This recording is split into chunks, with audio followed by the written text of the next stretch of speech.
دل کا اجالا شان رمضان ہے، مومنوں کے دل کا اجالا۔ ناظرین، آپ کا خیر مقدم ہے، اور جب ہم مشاہیر اسلام کی بات کرتے ہیں، ان کے فضائل و مناقب بیان کرتے ہیں، تو ان کی سیرت کے روشن پہلوؤں کو سامنے لاتے ہیں تاکہ ہمارے سیرت و کردار جو ہیں وہ روشن ہو سکے ان کی سیرت سے روشنی حاصل کرتے ہوئے۔ تو مفتی صاحب کیا فرمائیے گا حضرت امام حسن رضی اللہ تعالیٰ عنہ کی سیرت کے روشن پہلو؟ میں چاہتا ہوں ہمارے ناظرین تک آئیں، چونکہ آج آپ کے فضائل و مناقب کا ذکر ہے، اس حوالے سے ارشاد فرمائیے۔ جی بالکل، اس میں آپ کی زندگی کو جو علماء نے تابعین کے اقوال کی روشنی میں مرتب کیا، اس میں ایک بڑی چیز نظر آتی ہے، ایک تو عاجزی اور دوسرا علم سے محبت۔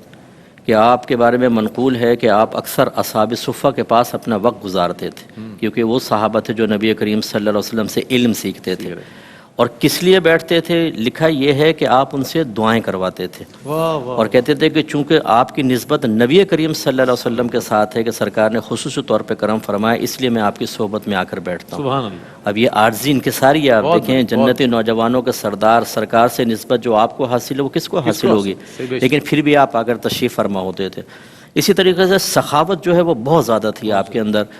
2 مرتبہ لکھا ہے کہ آپ نے اپنا گھر کا کل مال صدقہ کر دیا تھا، نیت کی تھی کہ کل مال دوں گا 2 مرتبہ، اور 3 مرتبہ گھر کا آدھا مال دیا۔ اور جب آدھا مال کی نیت کی تو 2 جوتے تھے، ایک جوتا اللہ کے بارگاہ میں دیا، ایک اپنے پاس رکھا، اور ایک روایت میں کہ 2 موزے تھے، ایک موزہ ادھر دے دیا اور ایک موزہ اپنے پاس رکھا کہ وہ میرا قول پورا ہو۔ اسی طریقے سے خاتون سے جب آپ نے شادی کی تو 1000 کنیزیں ان کو تحفے میں دیں، جن میں سے ہر کنیز کے بعد پاس 1 درہم تھے۔ اتنے آپ سخی آدمی تھے۔ اور اسی طرح ایک دفعہ آپ نے یہ لوگوں کے سامنے کہا کہ میں اس بات میں شرم کرتا ہوں کہ میں اللہ تعالیٰ کی بارگاہ میں پہنچ جاؤں اور ایک مرتبہ بھی اس کے گھر کی طرف نہ جاؤں۔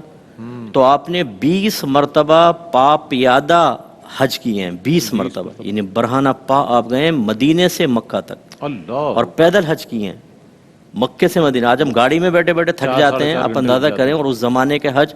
20 حج آپ نے فرمائے۔ اسی طریقے سے آپ منتقم مزاج نہیں تھے، اور بہت سمجھداری کے ساتھ جب آپ کو ایک مشہور روایت کے مطابق زہر دیا گیا اور اس کے اثرات جسم میں آپ نے بڑے سختی کے ساتھ محسوس کیے، تو پوچھا گیا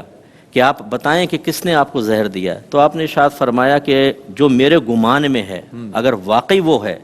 اللہ بہتر انتقام لینے والا ہے، اور اگر وہ نہیں ہے تو میں کسی بے قصور کو خالی اپنے گمان پر کیوں ایسا اس کو قتل کرواؤں؟ یہ بہت بڑی بات ہے کہ ایسے وقت کے اندر تو انسان ویسے جھنجھلاہٹ کا شکار ہو جاتا ہے، اور وہ کہتا ہے کہ بھائی انتقام کی طرف آتا ہے، لیکن یہ معتدل مزاجی یقیناً سرکار کے جو لعاب دہن اقدس اندر پہنچا، اس نے برکات تو دکھانی تھی۔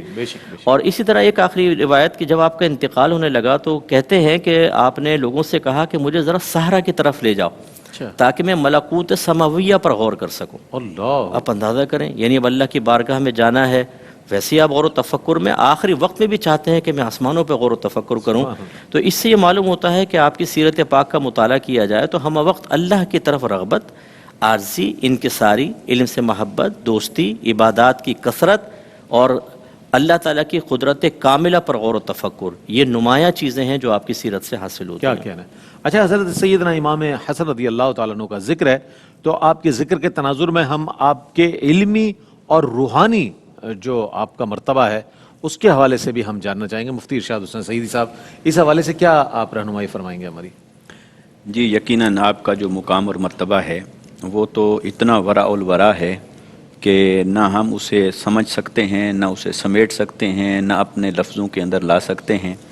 کیونکہ آپ کو آقا علیہ الصلوۃ والسلام کے ساتھ نسب مبارک کا شرف بھی ہوا، صحبت کا شرف بھی ہوا، پھر تربیت پانے کا شرف بھی ہوا۔ تو یقیناً پھر جب ایسے گھرانے کے اندر آپ نے ظہور فرمایا اور آپ نے تربیت پائی، تو پھر علم ظاہر ہو یا علم باطن ہو، ہر 2 اعتبار سے اللہ رب العزت نے آپ کو منفرد مقام عطا فرمایا۔ تو گویا علم کے اعتبار سے بھی پھر آپ ایسے منصب پر نظر آتے ہیں کہ جیسا کہ قبلہ مفتی صاحب نے فرمایا کہ چونکہ وہ ان کے بچپن میں ہی آقا علیہ الصلوۃ والسلام کا وصال مبارک ہو گیا، تو اس وجہ سے انہوں نے بہت سارے صحابہ کرام سے شرف تلمس پایا، ان سے احادیث مبارکہ سنی اور ان سے علم حاصل کیا، کیونکہ علم کا سب سے بڑا مصدر وہی تھے صحابہ کرام جنہوں نے آقا علیہ الصلوۃ والسلام کی احادیث مبارکہ بھی سنی تھیں اور آقا علیہ الصلوۃ والسلام کے شب و روز کو بھی دیکھا تھا۔ تو آپ کے بارے میں آتا ہے کہ آپ نے کم و بیش اگرچہ آپ کثیر الروایہ نہیں ہیں، یعنی آپ نے احادیث کو کثرت کے ساتھ آگے روایت نہیں کیا، لیکن پھر بھی کم و بیش 13 کا عدد، 13 احادیث و روایات کا عدد آپ کے بارے میں آتا ہے کہ آپ نے روایات نقل کی، اور اس میں آپ نے جن جن سے وہ روایات نقل فرمائیں، بے شک اس میں حضرت علی المرتضیٰ رضی اللہ تعالیٰ عنہ بھی شامل ہیں، اور اہل بیت اطہار کے یا بنو ہاشم کے جو چشم و چراغ ہیں وہ بھی موجود ہیں، مگر یہ کہ آپ نے ام المومنین حضرت عائشہ صدیقہ رضی اللہ تعالیٰ عنہا سے بھی روایت فرمائی ہے، تو اس سے معلوم ہوا کہ آپ ان سے بھی آقا علیہ الصلوۃ والسلام کے اقوال اور احوال جاننے کی کوشش کرتے تھے، اور اس لیے آپ نے ان سے روایت بھی فرمائی۔ اسی طرح آقا علیہ الصلوۃ والسلام کے وصال مبارک کے بعد صحابہ کرام میں سے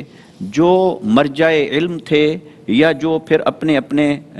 زمانے کے اعتبار سے دارالافتاء یعنی افتاء کے منصب پر جو فائز تھے، جن سے لوگ رجوع کرتے اور اپنا کوئی مسئلہ دریافت کرتے، تو اسی طرح حضرت امام حسن مجتبی رضی اللہ تعالیٰ عنہ بھی اسی مقام پر فائز تھے کہ لوگ آپ سے رجوع کرتے تھے اور آپ سے اپنی زندگی میں پیش آنے والے احوال اور واقعات اور مسائل کے بارے میں رہنمائی لیتے تھے، تو آپ افتاء کے فرائض بھی سر انجام دیتے تھے۔ اب صاف ظاہر ہے کہ اس دور کا افتاء اور آج کے دور کے افتاء میں تو وہ بہت سارا فرق ہے۔ آج تو باقاعدہ بہت ساری چیزیں ایک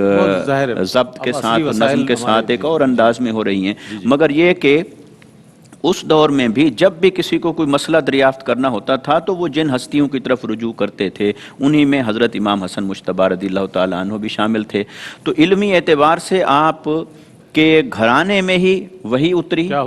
اور آپ پھر کون ہیں؟ آپ کے والد گرامی جو خود باب العلم ہوں، جن کو آقا علیہ الصلوۃ والسلام نے باب العلم قرار دیا، اور پھر سیدہ کائنات بھی، تو اس لیے آپ علم شریعت کا مرکز تھے، علم شریعت کا پیکر تھے، علم شریعت کا سرچشمہ تھے، علم ظاہر کا سرچشمہ تھے، اور پھر آپ علم باطن کا بھی سرچشمہ تھے، کیونکہ باطنی اعتبار سے آپ دیکھیے کہ آقا علیہ الصلوۃ والسلام کو اللہ رب العزت نے جس منصب کے ساتھ بھیجا اس میں ایک آتا ہے وَيُزَكِّيكُمْ، وہ تمہارا تزکیہ فرماتے ہیں۔ تو آقا علیہ الصلوۃ والسلام نے جیسے صحابہ کرام کا تزکیہ فرمایا، ان میں خلفائے راشدین ہیں، عشرہ مبشرہ ہیں، السابقون الاولون ہیں، اصحاب بدر ہیں، صحابہ کرام ہیں، تو جب ان کو نگاہ محمدی صلی اللہ علیہ وسلم سے، صحبت محمدی صلی اللہ علیہ وسلم سے ان کے ظاہر اور باطن کا تزکیہ ہو گیا اور انہوں نے روحانی مقامات اور مدارج کو حاصل کر لیا، تو پھر آپ کو وہ تزکیہ کا فیض بھی عطا ہوا نگاہ مصطفیٰ صلی اللہ علیہ وسلم سے، اور آپ کو وہ طہارت کا فیض بھی عطا ہوا جو اللہ رب العزت نے فرمایا وَيُطَهِّرَكُمْ تَطْهِيرًا، تو پھر وہ ظاہر اور باطن میں بھی پاکیزہ تھے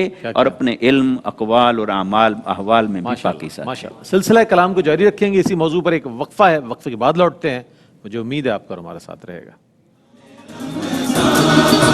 شان رمضان، شان رمضان، شان رمضان ہے مومنوں کے دل کا اجالا، شان رمضان ہے مومنوں کے دل کا اجالا۔